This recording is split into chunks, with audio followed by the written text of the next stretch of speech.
Assalamualaikum, welcome to Yummy Kitchen. ഇന്ന് ഞാൻ ചെയ്യാൻ പോകുന്ന വീഡിയോ എന്ന് പറഞ്ഞത് ബീഫ് കപ്പ കട്ട്ലേറ്റ് ആണ് കേട്ടോ. അപ്പോൾ ഈ ഒരു രീതിയിൽ ഉണ്ടാക്കാത്തവർ തീർച്ചയായും ഇതൊന്ന് ട്രൈ ചെയ്ത് നോക്കണം.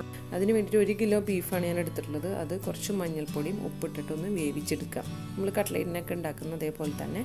പിന്നെ എടുത്തിട്ടുള്ളത് കപ്പയാണ്. 1/2 കിലോ കപ്പയാണ് ഞാൻ വാങ്ങിച്ചത്. അതിൻ്റെ സൈഡും തൊലിയൊക്കെ കളഞ്ഞു വരുമ്പോൾ നമ്മൾ അതിനേക്കാളും കുറച്ച് കുറയും. അത്രേ ആവശ്യമുള്ളൂ ഇതിന്. അപ്പോൾ അത് നമ്മൾ പൊട്ടറ്റോ എടുക്കുന്നതിന് പകരമാണ് കപ്പ ചേർക്കുന്നത്. നല്ല വേവുന്ന കപ്പയായിരിക്കണം എടുക്കാനായിട്ട്. അപ്പോൾ അത് ഞാൻ പുഴുങ്ങി ഉടച്ച് വെച്ചിട്ടുണ്ട്, ഉപ്പിട്ട് പുഴുങ്ങി ഉടച്ച് വെച്ചിട്ടുണ്ട്. ആദ്യം നമുക്ക് മസാല റെഡിയാക്കി എടുക്കാം. അതിന് വേണ്ടിയിട്ട് 2 മീഡിയം സൈസ് സവാള എടുത്തിട്ടുണ്ട്. പിന്നെ 6 പച്ചമുളക്, കുറച്ച് വേപ്പിലയും കൂടി ഇട്ടിട്ട് വെളിച്ചെണ്ണയാണ് ഞാൻ ഒഴിച്ചിട്ടുള്ളത്. കുറച്ച് ഉപ്പും കൂടി ഇട്ട് കൊടുത്തിട്ട് നമുക്ക് നന്നായി ഒന്ന് വഴറ്റിയെടുക്കാം. വെളിച്ചെണ്ണ ഓയിലൊക്കെ നിങ്ങളുടെ ഓരോരുത്തർ ഇഷ്ടത്തിനനുസരിച്ച് ചേർക്കാം കേട്ടോ. ഇങ്ങനത്തെ സാധനങ്ങളൊക്കെ ഉണ്ടാക്കുമ്പോൾ വെളിച്ചെണ്ണ ചേർക്കുന്നതാണ് കൂടുതൽ ടേസ്റ്റ്. അപ്പോൾ ഓരോരുത്തരുടെ കയ്യിൽ എന്താ ഉള്ളതെന്ന് വെച്ചാൽ അതനുസരിച്ച് ചേർക്കാം. നന്നായി ഒന്ന് വഴറ്റി കൊടുക്കുക. ഇതൊന്ന് ചെറിയ ഒരു കളർ മാറി വരുമ്പോൾ നമുക്കതിലേക്ക് ഇഞ്ചി വെളുത്തുള്ളി പേസ്റ്റ് ചേർത്ത് കൊടുക്കണം. അപ്പോൾ ഞാനിപ്പോൾ ചേർക്കുന്നത് 1 ടേബിൾ സ്പൂൺ ജിഞ്ചർ ഗാർലിക് പേസ്റ്റാണ് ചേർക്കുന്നത്. അതും കൂടി ഇട്ടിട്ട് അതിൻ്റെ ഒരു റോസ് സ്മെല്ല് പോകുന്ന വരെ നന്നായി ഒന്ന് വഴറ്റി കൊടുക്കണം. അപ്പോൾ ഇത് വഴറ്റിയെടുത്തതിന് ശേഷം നമുക്കതിലേക്ക് മസാലകൾ ആഡ് ചെയ്ത് കൊടുക്കാം. മസാല ചേർക്കുന്നത് 2 ടീസ്പൂൺ മുളക് പൊടി, 1 ടീസ്പൂൺ മഞ്ഞൾപ്പൊടി, 1/2 ടീസ്പൂൺ ഗരം മസാലപ്പൊടി. അപ്പോൾ എരിവൊക്കെ ഓരോരുത്തർ ഇഷ്ടം, നമ്മളെപ്പോഴും പറയാറുള്ള പോലെ തന്നെ ഓരോരുത്തരുടെ താല്പര്യത്തിനനുസരിച്ച് നമുക്ക് എരിവ് ആഡ് ചെയ്യാം, കുറയ്ക്കണമെങ്കിൽ കുറയ്ക്കാം. അപ്പോൾ ഇതൊന്ന് അതിൻ്റെ ഒരു മസാലയുടെ റോസ് സ്മെല്ലൊക്കെ ഒന്ന് പോകുന്നവരൊന്ന് വഴറ്റി കൊടുക്കാം. അതിലേക്ക് നമുക്ക് ഞാനിപ്പോൾ ബീഫ് വേവിച്ചത് നന്നായി മിക്സ് ചെയ്തെടുത്തിട്ടുണ്ട്. അത് ഇതിലേക്ക് ഇട്ടിട്ട് നന്നായി ഒന്ന് മിക്സ് ചെയ്യാം. മസാലയിലിട്ട് നന്നായി ഒന്ന് മിക്സ് ചെയ്ത് നല്ല എല്ലാ ഭാഗത്തും ബീഫിൻ്റെ എല്ലാ ഭാഗത്തും മസാല എത്തുന്ന രീതിയിൽ റെഡിയാക്കി എടുക്കണം.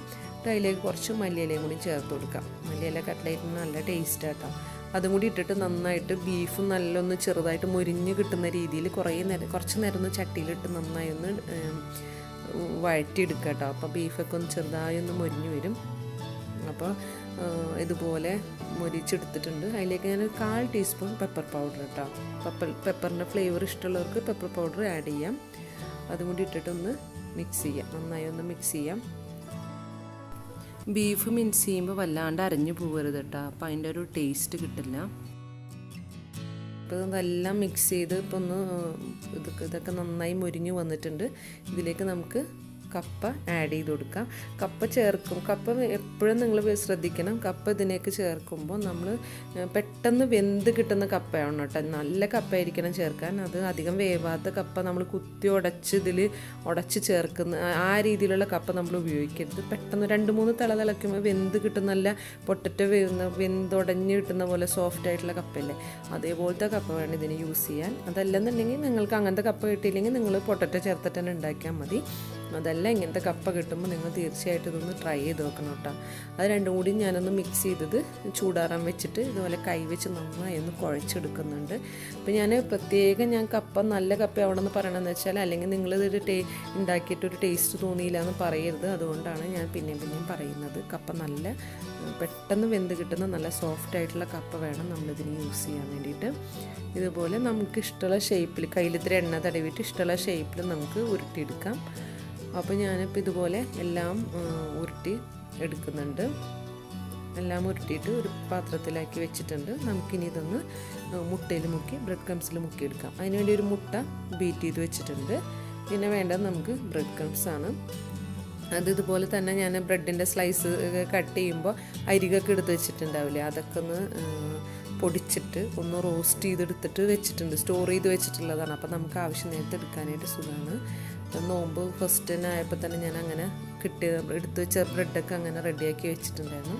ഇതുപോലെ മുട്ടയിൽ മുക്കി ബ്രെഡ് ക്രംസിൽ മുക്കിയിട്ട് നമുക്ക് എടുക്കാം. അതുപോലെ നമുക്ക് എല്ലാം ഒന്ന് റെഡിയാക്കി എടുത്ത് വെച്ചിട്ടുണ്ട്. അപ്പോൾ നമുക്കിത് മുഴുവനും ആവശ്യമില്ല. അപ്പോൾ ആവശ്യത്തിനുള്ളത് നമുക്ക് എടുത്തിട്ട് ബാക്കിയുള്ള ഇതുപോലെ നമുക്ക് ഒരു കണ്ടെയ്നറിലാക്കിയിട്ട് സ്റ്റോർ ചെയ്ത് വയ്ക്കാം. അപ്പോൾ നമുക്ക് എളുപ്പത്തിന് നമുക്കിതുപോലെ ബട്ടർ പേപ്പറോ അല്ലെങ്കിൽ വല്ല ഫോയിൽ പേപ്പറോ ക്ലിം റാപ്പ് എന്തെങ്കിലും വെച്ചിട്ട് ഇതുപോലെ ഇടയിൽ ലെയർ ചെയ്ത് കൊടുത്തു കഴിഞ്ഞാൽ നമുക്ക് എടുത്തുപയോഗിക്കാൻ നല്ല സുഖമായിരിക്കും. എണ്ണ നന്നായി ചൂടായി വന്നിട്ടുണ്ട്. അതിലേക്ക് നമുക്ക് ഓരോ കട്ട്ലേറ്റ് ഇട്ട് ഫ്രൈ ചെയ്തെടുക്കാം. നമ്മൾ ബീഫ് കട്ട്ലേറ്റ് ഉണ്ടാക്കുന്ന അതേ രീതിയിൽ തന്നെയാണ് കപ്പ ചേർക്കുന്നത് എന്നുള്ളൊരു വ്യത്യാസം മാത്രമേ ഉള്ളൂ. ഞാൻ വീണ്ടും വീണ്ടും പറയുകയാണ്, കപ്പ നിങ്ങൾ എടുക്കുമ്പോൾ നല്ല കപ്പയായിരിക്കണം എടുക്കാൻ. നല്ല പെട്ടെന്ന് വെന്ത് കിട്ടുന്ന നല്ല സോഫ്റ്റ് ആയിട്ടുള്ള കപ്പ വേണം എടുക്കാൻ. ഇങ്ങനെ നമ്മൾ കുറേ നേരിട്ട് തിളപ്പിച്ച് ഉടയാത്ത കപ്പ അങ്ങനെ കുത്തി ഉടച്ച് അത് ഇതുപോലെ ചേർക്കരുത്. അപ്പോൾ നമുക്ക് ഈ പറയുന്ന ടേസ്റ്റ് നമുക്ക് കിട്ടില്ല. അപ്പോൾ ഇതുപോലെ ട്രൈ ചെയ്യാത്തവർ തീർച്ചയായും ഒന്ന് ട്രൈ ചെയ്ത് നോക്കുക.